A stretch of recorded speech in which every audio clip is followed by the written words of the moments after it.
Hey, everybody. Thank you so much for joining us. This is Aortic Hope, and my name is Carmen David. And we have Jack Crowe here. And so tonight we're going to talk a little bit about the New York City Marathon with Team Ritter and some tactics and training and just a huge celebration because this is such a big feat that Jack just completed. So thank you guys for joining us tonight. So a lot of people have heard about Jack before, but for those of you who have not, he's an aortic dissection survivor and the founder of Aortic Athletes, which is a page that is really geared to promoting movement and bringing quality of life back to these patients that have gone through an aortic dissection and just encouraging them on whatever their exercise journey is. So not only that, with the New York City Marathon, he's joined a couple of other people who have gone on to complete a marathon or some huge feat like that. Including someone I know. little me. So, but yeah, there's just a few of us out there. And so I'm so glad that he's also pioneering the way to help other people along on their journey as well. So Jack, why don't you introduce yourself first and kind of a little bit about where you're from, your athletic background, and a little of your story before we dive in fully into the New York City Marathon. My gosh. Okay. Thank you, Carmen. I'm lucky in my friends, including Carmen and some other wonderful aortic athletes I'm sure we'll talk about who were at the marathon this past weekend. Yeah, so I'm Jack Crowe. I'm 63 years old. I'm an aortic dissection survivor. I'm a retired Ironman. I call myself retired, because I don't think I'm going to do another Ironman. But, I dissected 2.5 years ago in January. I had a second open heart surgery on the arch 6 months later. And after I dissected, I did a Google search. And it had 3 words, aortic dissection and marathon. And nothing came up. I was bummed. I was like, I'd been run over by a tank. I had dissected. I thought my life was over. And well, almost nothing came up. Actually, 2 words came up, and the words were Carmen David.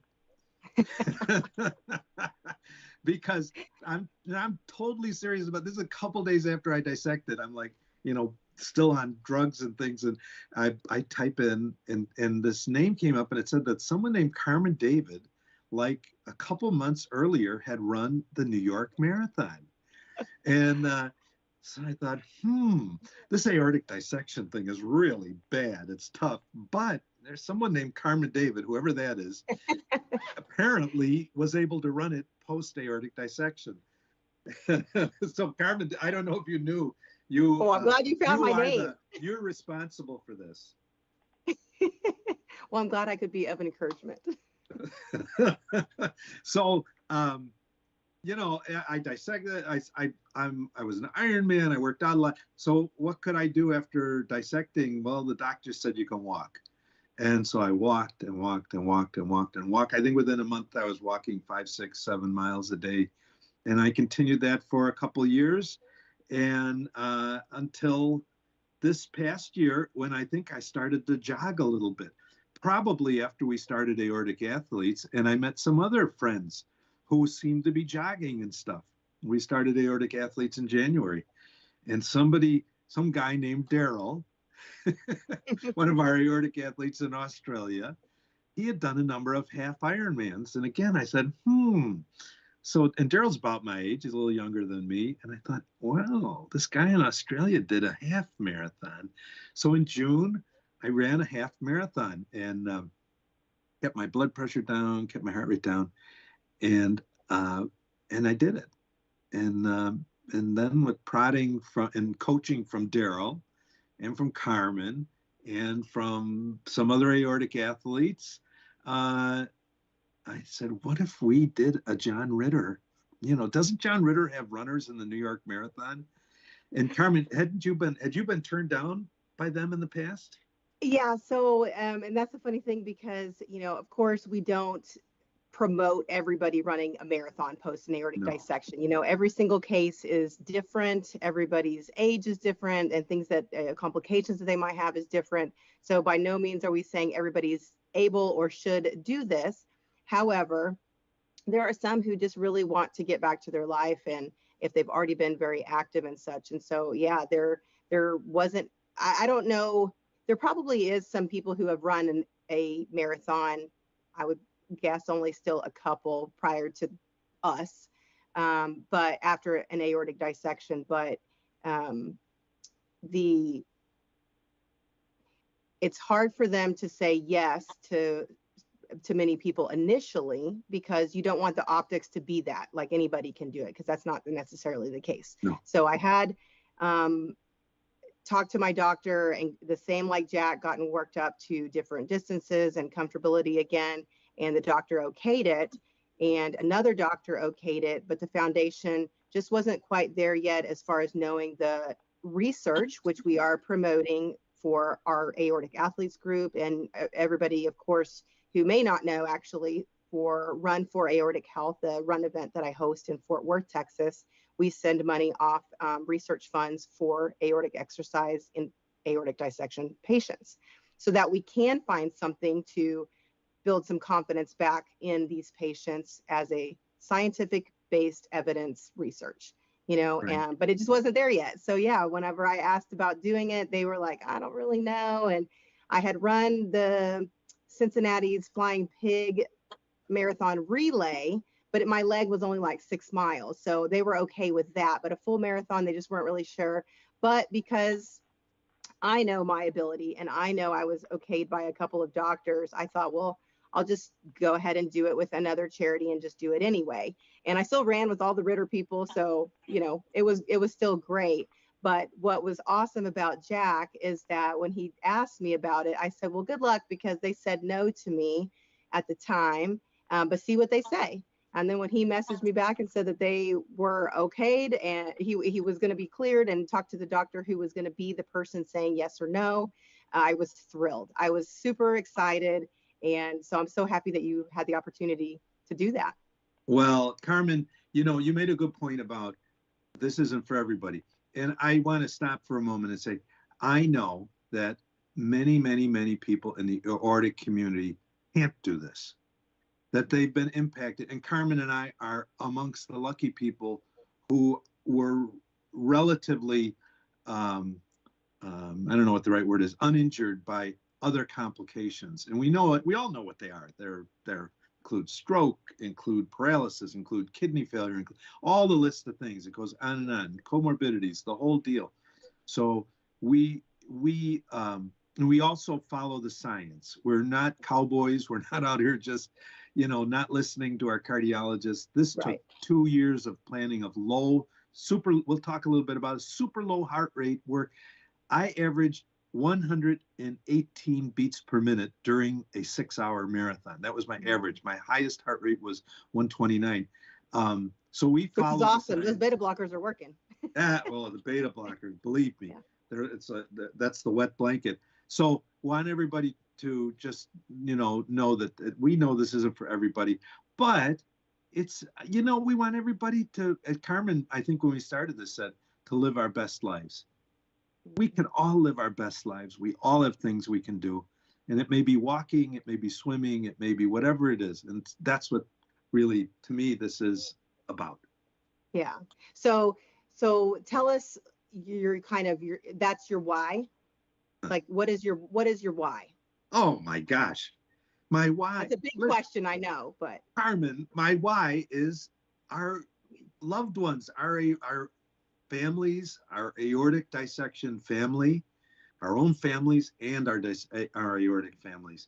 I can't tell you how inspired I am every day when I open Aortic Athletes and I see posts from people from all around the world going out to scuba dive, going out for a walk, going out on a trail.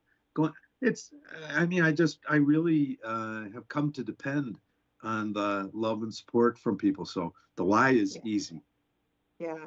You know, whenever I thought about exercise and then just us and other people that are doing this sort of thing, it's that initially it seems that we're all just so robbed of this joy from the fear that gets set in within us when we first get diagnosed or first go through an event. And if we can get out of that rut and have other people alongside of us, encouraging us that, just even to park a little further out in the parking lot. You're not there yet. You just left the hospital, small steps, and then maybe walk down the block. And then maybe if you're wanting to do more, but there's certain individuals in our group, as you know, that are big time athletic people. And so they're wanting to get back to themselves and grieving yourself. I don't think people fully understand when doctors initially tell us our restrictions, how much we grieve ourselves when we can't do the things that we were used to doing. You want to go snowshoeing, or you want to go hiking, or I want to go running.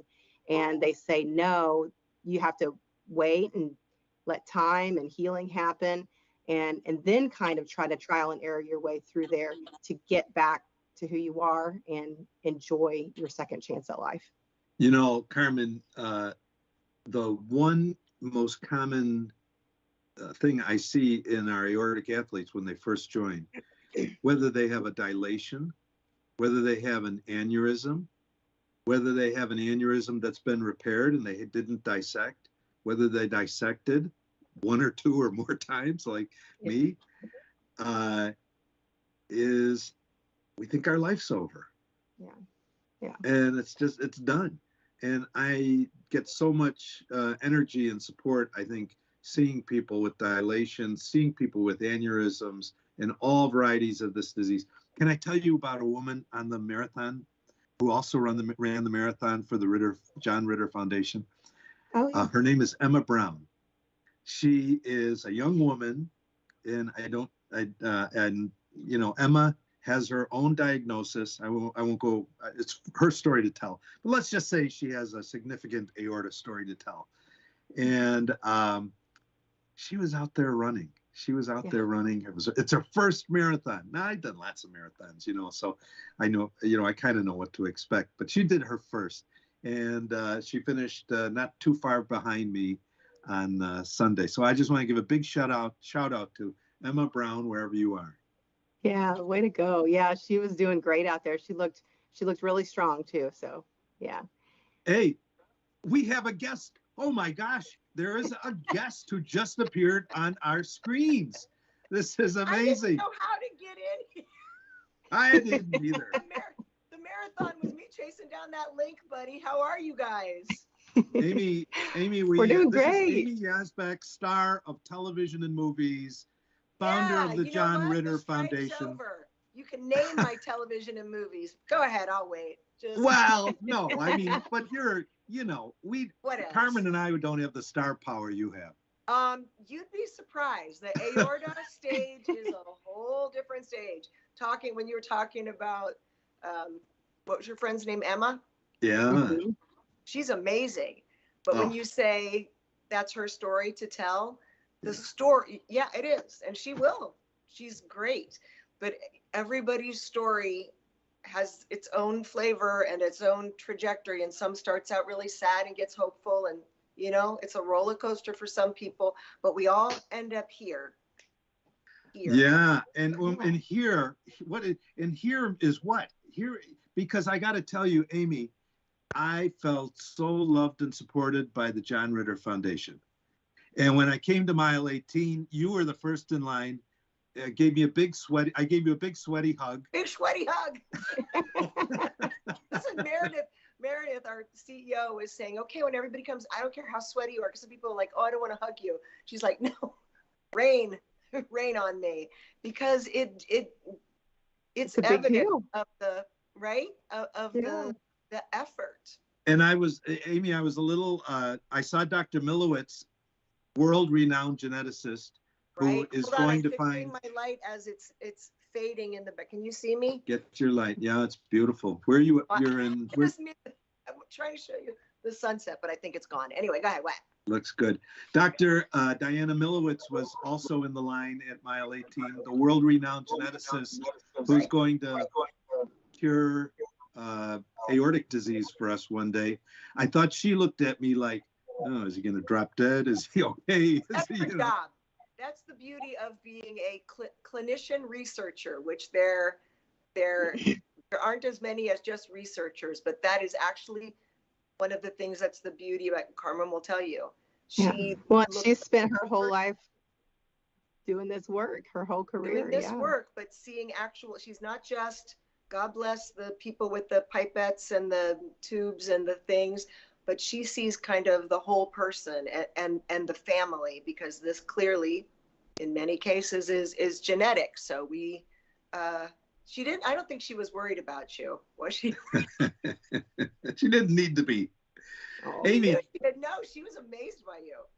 How did Ritter Foundation get involved in the New York Marathon, and what's it been like over the last, how many years have you guys done it?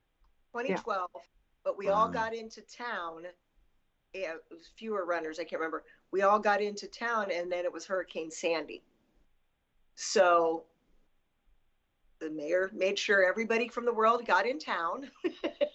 Everybody was in town, spending their money from all over the world. He goes, actually, no, it's canceled. Which should have been canceled like a couple days before. So there were a lot of people stranded all over, from just that have come from everywhere. All the hotels were filled up, and over by where you all start on, where do you start? Staten Island. Staten Island was flooded. And so we had people like spending the night in our hotel. We're like, it was New York doing its thing. Everybody kind of opened their doors and stuff. And then the day of the actual marathon, I think some of us, I was sitting on the bench as usual, Ritter sitter, I think, but just kind of running laps in the park and stuff. It was kind of cool. It solidified what we were doing in the team, even though nobody got to run. But boy, it made it exciting for the next year when everybody got back there. They're like, okay, now I'm ready. So that was in 2012.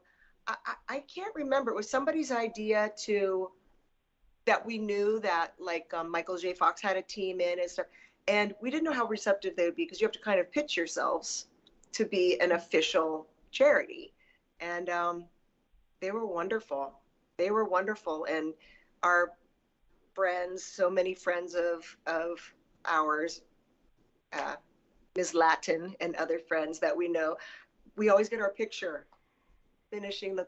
crossing the finish line and stuff. They always use it for their stuff. They're like, okay, now pay us. We're a very photogenic crew.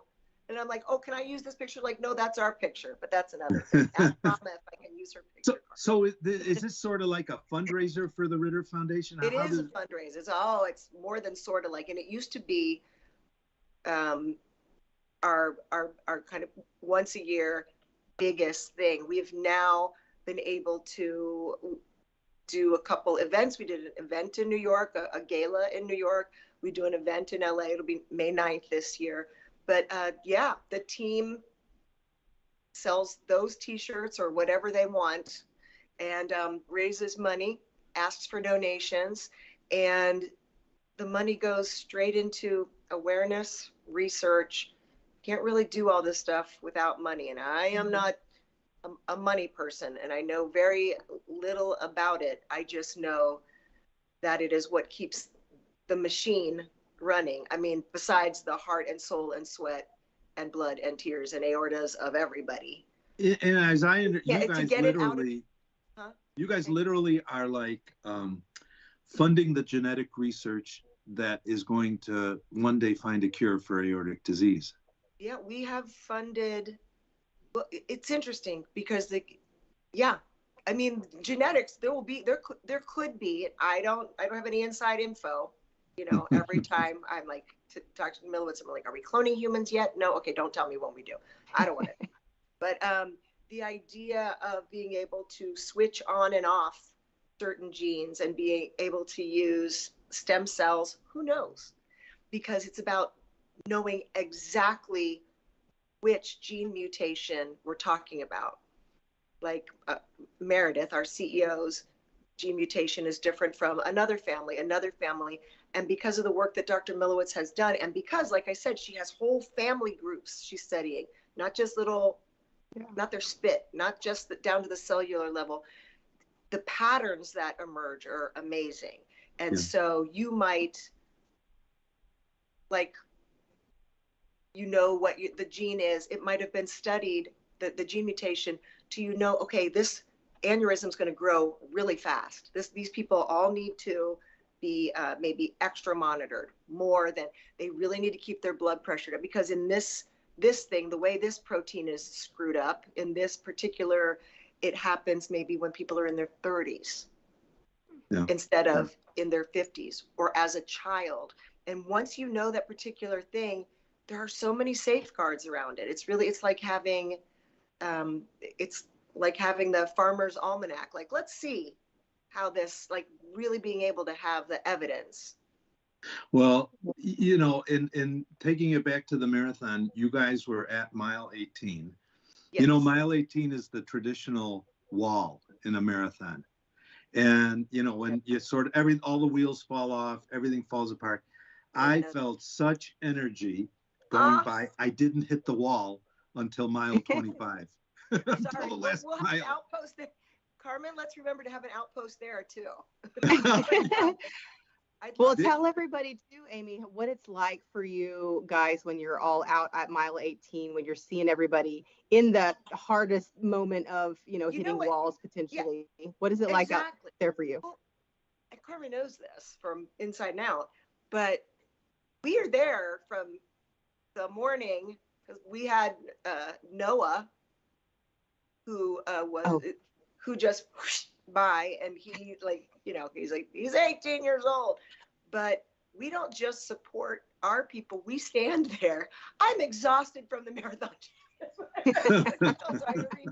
We stand there because people come by with their names, but like, you got this, you got this. Some of them don't look like they got this.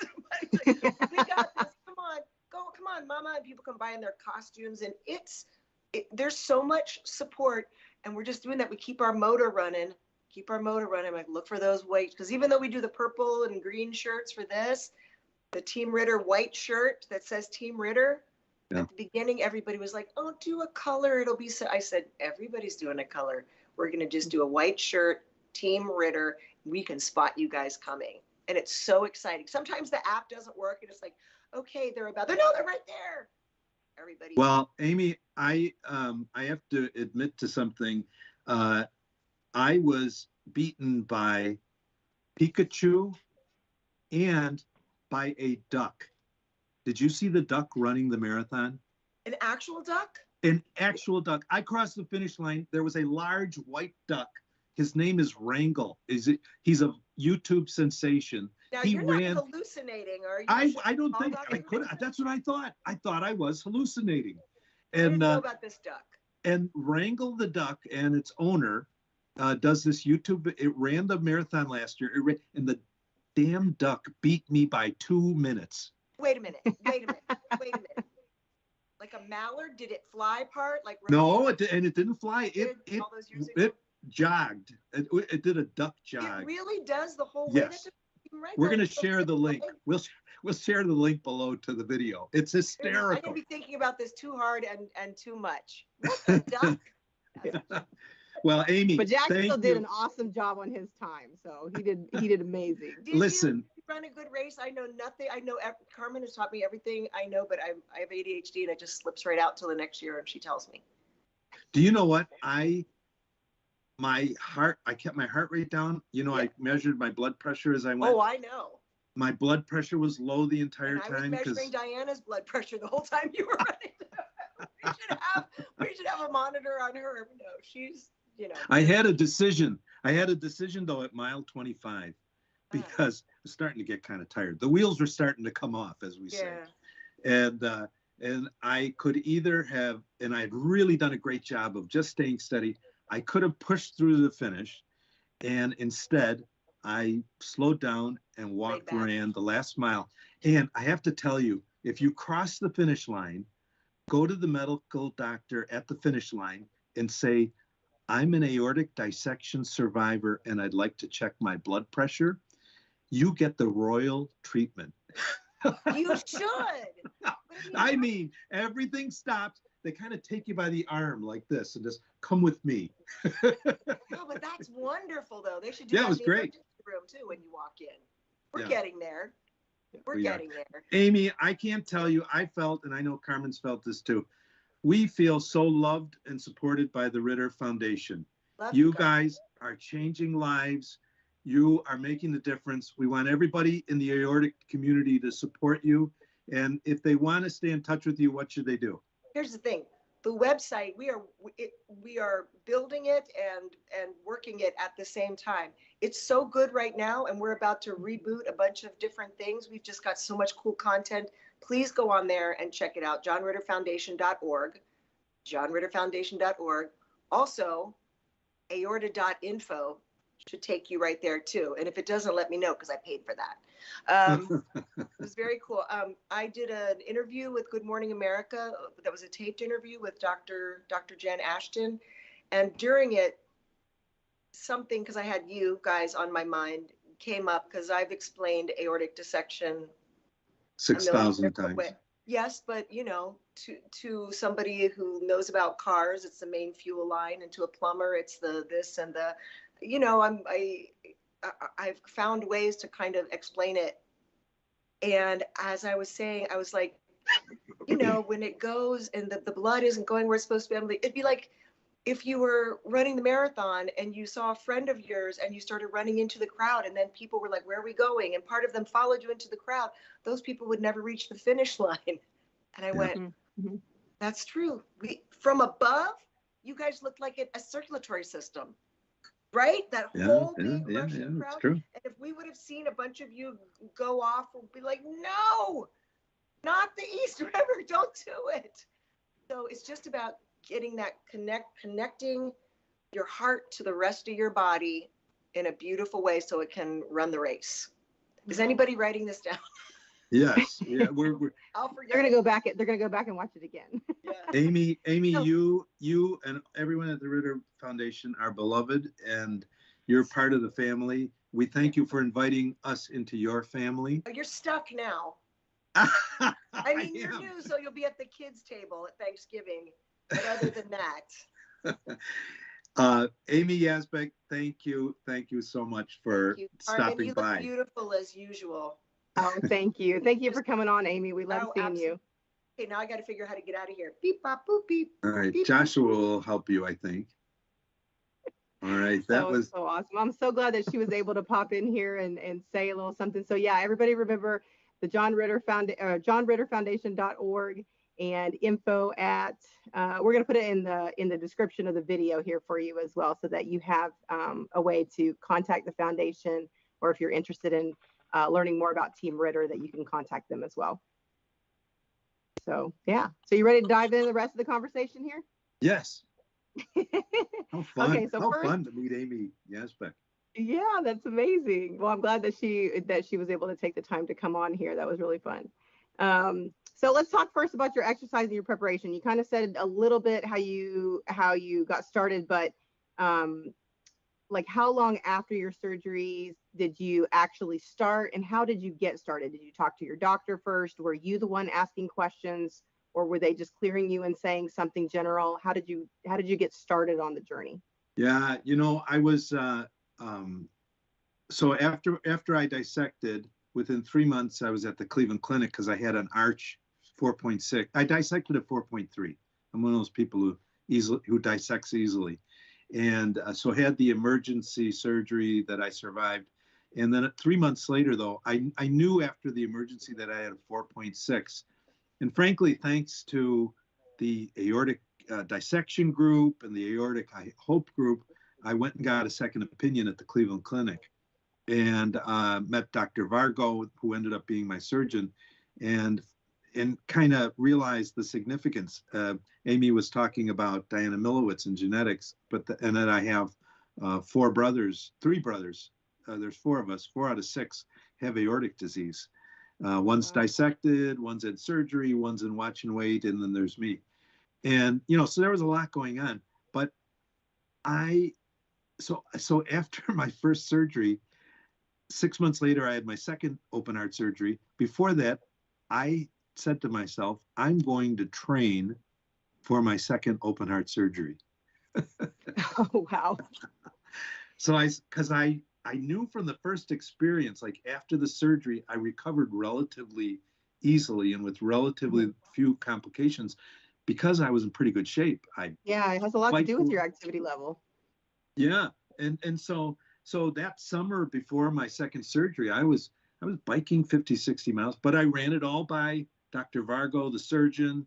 You know, I showed him my heart rate monitor information, and I'd take the printout in of my heart rate when I was exercising, showing that my heart rate wasn't spiking. So that, you know, and then what I found after the second open heart surgery, the recovery was much easier, I think, because I was in better shape. Yeah, yeah. So once you got okayed, you're showing them your graphs, your statistics, you know, so to speak. So what was your regimen once you started? Like, what was your training plan, or how did you go about knowing what you were going I think to do? I added one other piece, and that was the blood pressure cuff, my Walgreens battery blood pressure cuff. And so I started carrying it with me when I would go for a jog. Now, was that because you wanted to submit stuff to these doctors for the research and information for them and for yourself, or what was the reasoning for you to do so? You know, I mean, we know that, you know, spikes are bad. That's why we shouldn't power lift, you know, do that, you know, thing. And so I wanted to make sure that my blood pressure was okay.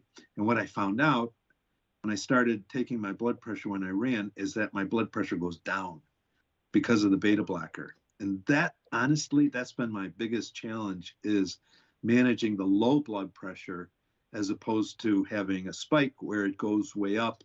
And I never saw that at all, but I did see my blood pressure going kind of low. So my training has been sort of, how do I go slow enough that my blood pressure doesn't go too low?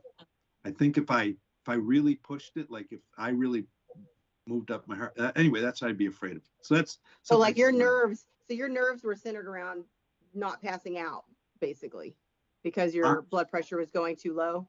Exactly. I knew I wasn't going to dissect because I just had a CT 3 weeks ago, and you know, I've had an echo exercise stress test and stuff. So I kind of knew I was in good shape aorta wise.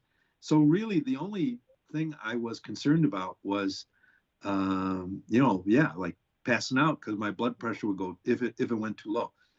I got a great tip from my local cardiologist here in Chicago, and that was to take electrolytes, salt tabs, you know, basically, during the run.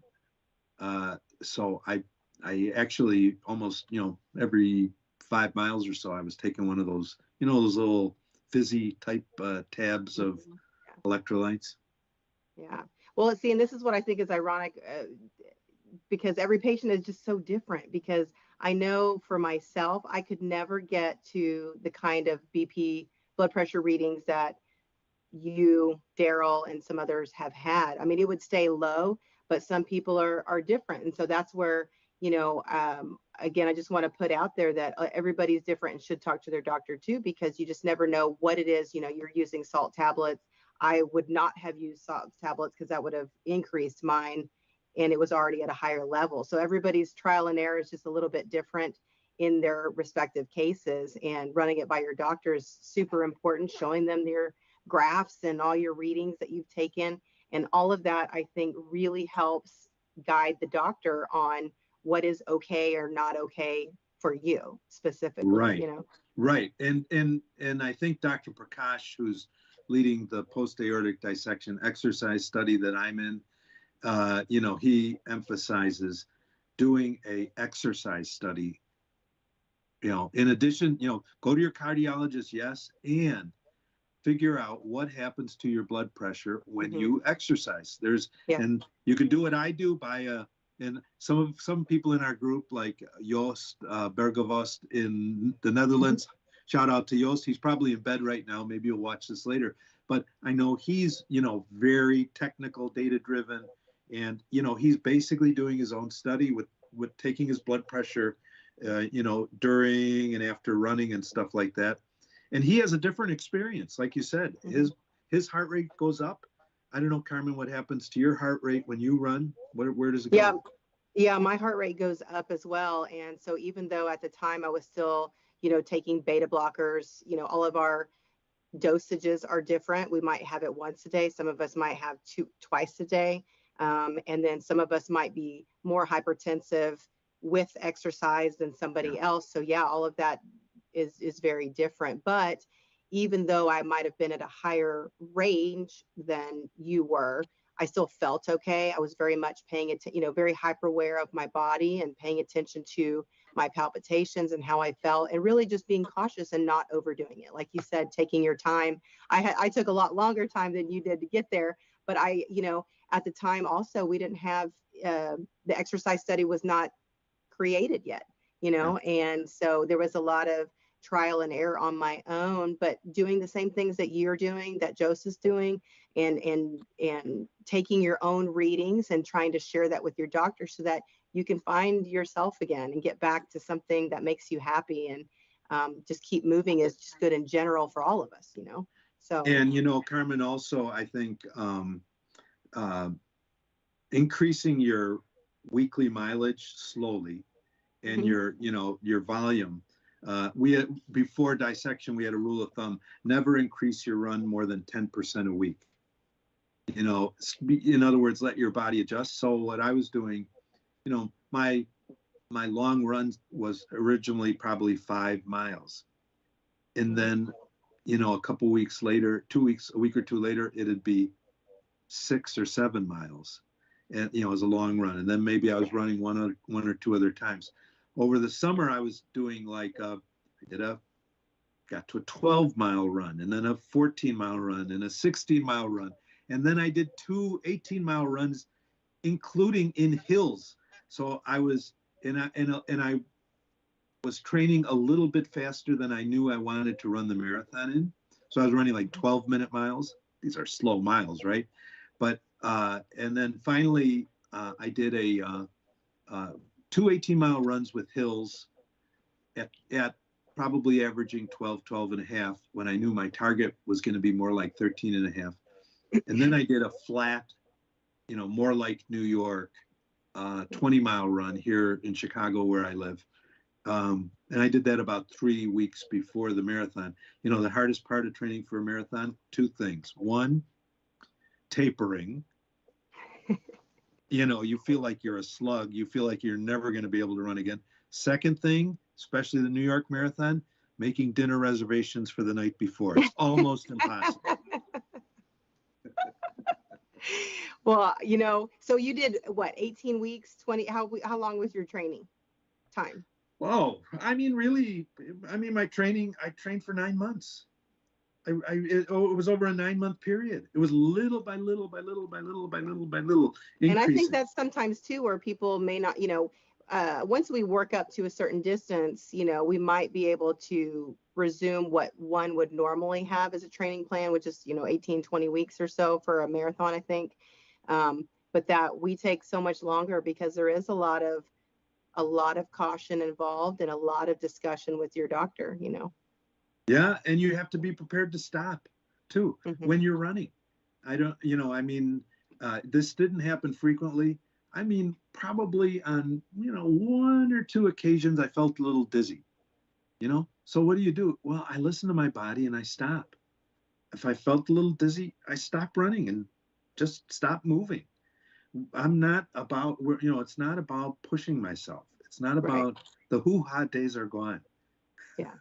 Well, and that's what I've told people too. I'm like, it's really, even when I just do like a 5K or something, it's not about the race itself and trying to place or anything. It's just about finishing, and it's just about the gratefulness of being out there and the ability to just even be on such a course, So tell us about the crowd. Like the big day was just, what was it like out there? Were you emotional? How did you feel? I was emotional at the start. Getting on a boat to head to Staten Island and then being out there and just remembering, I had a whole life of Ironman triathlons and marathons in the past, and it all ended, and I really thought it was over. I thought I was done. I have a man cave in the basement, you know, just a little washroom that's mine, and I go in. So I have all, you know, old numbers from Iron Man and stuff like that. And I look up there and I say, yeah, I'll never do one of them again. You know, so it was in going over to Staten Island and getting ready, you know, and you know, there's a little bit of nervousness. Can I finish and stuff? And I was emotional at the start going over the Verrazano Bridge. By the way, you know what they say, the announcement they make in the New York Marathon before you start running over the Verrazano Bridge? No, I forget. If you go to the bathroom on the bridge, you will be disqualified. Only in New York. Oh yeah, only in New York do they make an announcement like that. But you were on the top level, right? I was on the bottom. You were on the bottom level. I was underneath. I didn't have as big a hill going over the bridge. So a little emotional at the start, and then at the finish, I'll be honest, I was just tired. I was too tired to be emotional at the end. Maybe I should have been. Well, I'll tell everybody, when we were cheering for Jack, we were trying to run all over the place, trying to go to all the different mile markers, and you know, we figured we were going to miss him at one by the time we got there, so we went to another one, and then we all were trying to trek to another one, and we missed him at the 18 mile, but luckily all the Ritter people were there to cheer him on, and we jumped across to 23, and we're trying to yell at Jack, and he was in the zone, and he was like not acted as if he didn't hear us. So we're running down the street, Jack, and trying to chase him down to be like, if you want to take your blood pressure. And he just kind of looked at us and gave us this, like, I see you. And then he just kept on going. He was like in the zone. So we thought you were looking good, and we were happy to see that you were, you know, in a place that you weren't so fatigued that you were dragging. You know, you looked good out there. Carmen, that was mile 23. I remember exactly where it was. I was busy. There was only so much information I could take in at the moment, and I was going to keep going. And my beloved wife Ave came onto the course, and she was like, "Here's the blood pressure thing. Are we going to do this? And you said you were going to do this. We missed it." I'm like, I'm just going to keep running for right now. Yeah, but you were taken care of, like you said, at the medical tent at the end, and you could ask them to take your blood pressure, even though you're feeling fine, just because you wanted to take your blood pressure and get those readings. So. And one last thing about the race, and then I'd love to hear, I don't know, Joshua, if people have questions they'd like to ask, we'd love to hear questions, is that in the race itself, I was just executing the same way. I was just doing virtually everything the way I had done on all my training runs. Mm-hmm. So I wasn't stressed. I could carry on a conversation. There was a wonderful guy named Jürgen. Jürgen is a German. He's from Munich. He was the guy carrying one of those signs for 6-hour pace. He was a pacer, right? And this was his 15th time pacing the New York Marathon. He had run, and I think I put a picture out, he has run 198 marathons. Wow. He's a remarkable guy. We were chatting, and I told him a little bit about the story. He told me his story. He's got a replaced hip and all this stuff. So first of all, the first thing to know, I could carry out a conversation during the entire marathon. So I was not winded. I wasn't anything. The training had prepared me. But, and Jürgen was like my concierge. He would say, listen, in a mile, there's going to be 1 mile of uphill. And he'd say, I want you to fall back behind us on the mile so your heart rate doesn't get elevated. After that mile of climbing, you're going to have a downhill, and then I want you to catch up to us. I was like, okay, that's what I'll do. Awesome. And so he was like coach. I like had my own coach. Yeah, that's awesome that you had somebody like that as your pacer. Yeah, it was pretty awesome.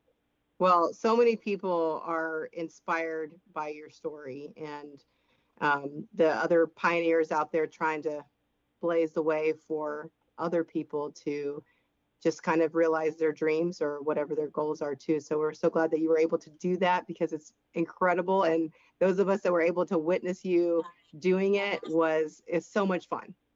Well, and Carmen, thank you for coming out, and Brad Way and Bill Bade and other aortic athletes who are out there. I'm very grateful. Awesome. Well, Josh, do we have anybody? Let's check in with hi. here. Before I get any other questions from them, because they're going to be just a little bit behind here. Jack, you've run these before. What would you say that your recovery was like in comparison? Oh, can I tell you something? This was the easiest marathon I've ever run or recovered from. I have like in Italian, they say testardo, hard-headed. Like, I'm used to doing an Ironman where you just ignore all the pain, you push yourself as hard as you can. And this was a party for me. This was like, so to be honest, Joshua, this recovery, like now it's Wednesday, it's a couple days later, I'm ready to go for a jog. If you hold yourself back and stay within yourself and within the realm of your training, I'm not sore. I felt great the next day. I felt great 2 days later. I feel great today.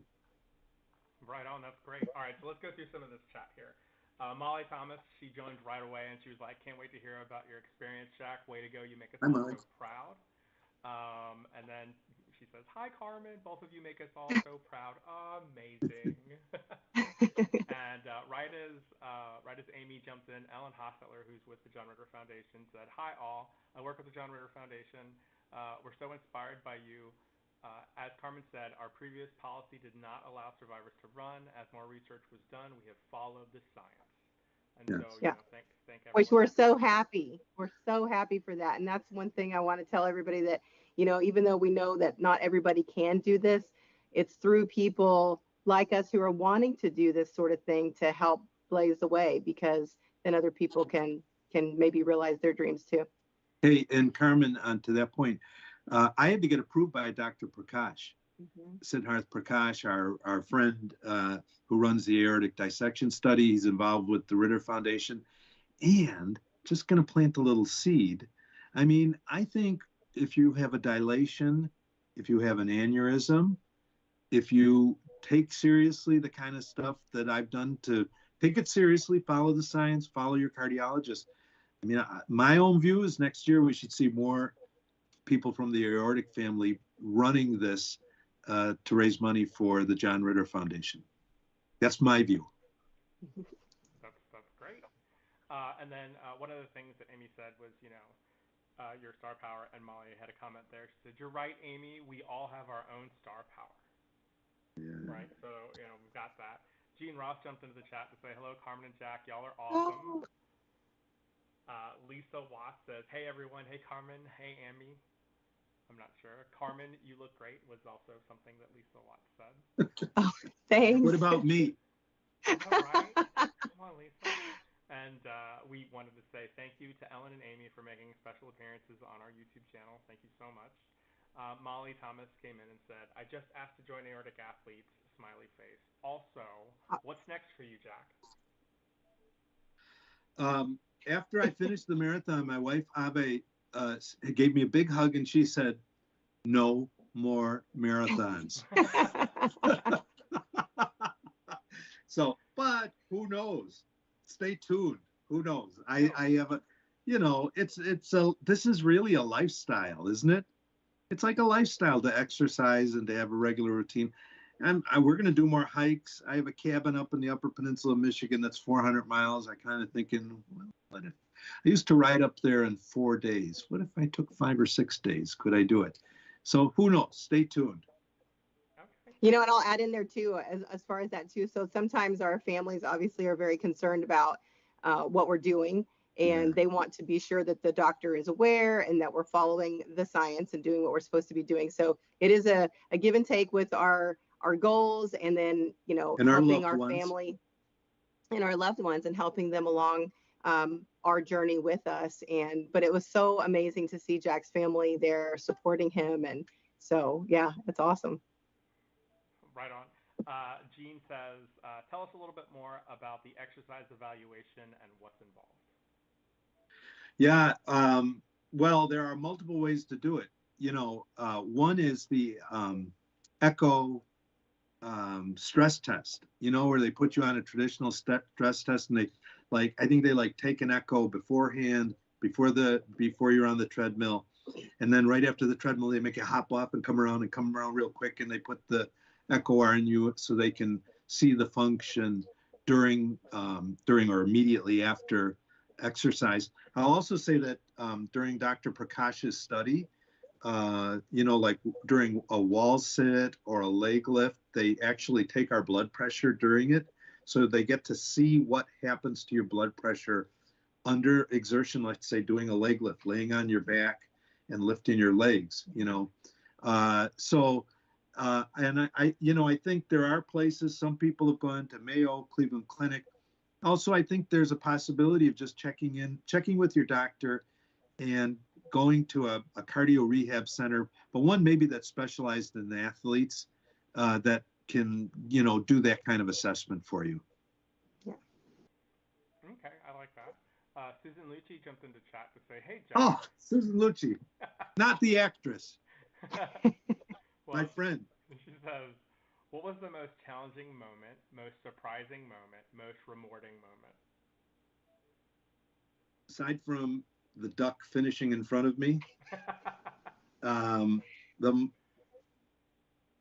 most rewarding moment was, oh man, just looking out over the Verrazano Bridge and seeing the sea of people and realizing I was part of it. Mm-hmm. I was here. I'm here. I'm out here, and I'm with a lot of people. And in the back of a marathon, these are not the real super skinny people you see, who finish in 2.5 hours. They look like all of us, and so these are my people. I felt like I was with my people. Most challenging moment? I'll tell you, the most challenging moment was I was looking for mile 25 marker. I mean, I was like, Central Park has got to end really soon. I'm in Central Park. It's getting dark. There's no street lights. I don't know why there's no street lights in Central Park. Oh, there wasn't? No, it's dark. It's dark. I'm like, where the heck is the end of this race? Like, did I miss a mile or something like that? And so at mile 25, I knew I had 1.2 miles to go. And I also knew, I don't want to do something stupid and really super push myself. And so I just started walking. I probably felt a little bit of disappointment because I had run the entire way with Jurgen, my pacer, until that moment. So I probably felt like, I'm going to let somebody down if I walk. But, that's a pretty stupid thought to have. And I know I wouldn't have really. So I stopped running. So that was probably the hardest moment emotionally. Okay. Molly Thomas says, "And thank you, Carmen, for reminding us all to check with our doctors first before engaging in more extreme activities. You made it seem so easy, Jack." Yeah, it was a moderate exercise. I literally could carry a conversation, but that's only because for 2.5 years, every day I go for a walk. Every single day I go for a walk.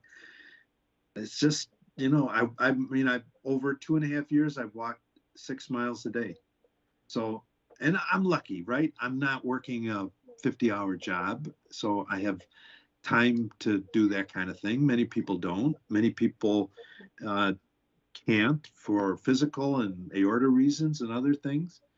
So I'm a lucky duck, but I also push myself. I don't feel like it, and I say, well, I better just get out there and do it, and I usually feel better. Yeah. Okay, like to hear that. Gene Ross says, "I'm scheduled for the echo and stress on December 6th. I'm in the control group Awesome of Dr. team. Research." Good. Awesome. And I don't know if it's closed now. It maybe they just closed it, or if you want to do Dr. Prakash's exercise study, maybe we can put a link down below. If it's still open, do it. It's wonderful. Post-aortic dissection only, though. Yeah, right there. Well, I'm so glad that Gene's doing that. Gene lives here in the DFW area, so we've gone on several hikes and coffee time together, chats. Oh, that's great. That's good to hear. Susan Lucci says, "Wow," and XO with a smiley face. Molly says, "I think the choice to walk was actually heroic." Oh, thank you, Molly. Yeah, we're sometimes. So what if we fail, or so what if we have to adapt? What do we say our motto is? Adapt, don't quit. Don't quit, adapt. Right. So we have to adapt. You know, That's the way. that's okay. Let's see here. Brad Way says, "Hi, Jack and Carmen." Hey, Brad. Brad was Hey, there old with friend. he was there with his son Caden and his wife Beth, and what a lovely family. Brad has his own. Oh, Laura and Beth. I'm Beth sorry. is right. Beth was Yeah. his sister. Laura, I'm Yeah. sorry. But Brad has his own aortic story to tell that is pretty amazing because he ran the Boston Marathon 6 months after having aortic aneurysm repair. So he's a beloved. Brad, we want to hear that story. You have to get in touch with us. But he'll be next. We'll do one of these with him. Right on. Kelsey Frey says, "Hi, Jack and Carmen. Thank you both for sharing your journeys. This is very helpful and inspiring." Awesome. Kelsey Hey, is the best. Jean says, "Ready for another hike, Carmen?" Yes, I'm down. All right, and that catches us up with chat. Do you have any? We have a few more minutes here in the hour. Is there any other inspirational things you want to tell us about? I just think each of us are on our own journey. We're all in this together too. I can't tell you how good it felt to be supported by Carmen and Brad and Bill Bade, who was out, the folks at Ritter. We're in this together. Nobody is out there alone. If you feel alone and like you can't do it and your life is over, text me, message Carmen, message Brad, message Kelsey. We're all in this together. And I think Carmen said we can all live our best lives by exercise too, by including that. Yeah. Well said. That is beautifully said. Carmen, when's your next race ready? So I'm actually officially doing my first trail run on Saturday. So I'm doing a 15K. So I went for a shorter distance. That's 9.3 miles because the larger distances are like a 50K, which is a little too far for me at this point. I'm not trained up quite that far. So, but I'm just looking forward to doing it with my friend, Anna, and nothing fast, kind of party pace like Jack was talking about. And we're just going to have a good time, be in the outdoors and just enjoy being out on the course. So I'll have to give you an update on that, how it went, after. Yeah, I love hearing that your recovery wasn't terrible. I have to say that's when you I have friends who run these marathons and they're always like, they're big babies in the following day and a half after these things, and I was fine. Well, yeah, it's because they're running a lot faster, and I found the same like Jack. I felt like I was out there with 6 of us friends were running together, and it was just fun. And you're going your steady pace that you knew and planned, and so then you can feel good afterwards and really celebrate the achievement.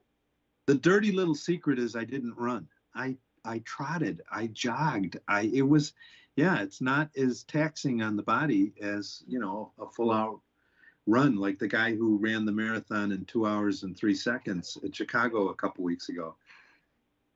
God, that's a sprint, isn't it? Oh my word.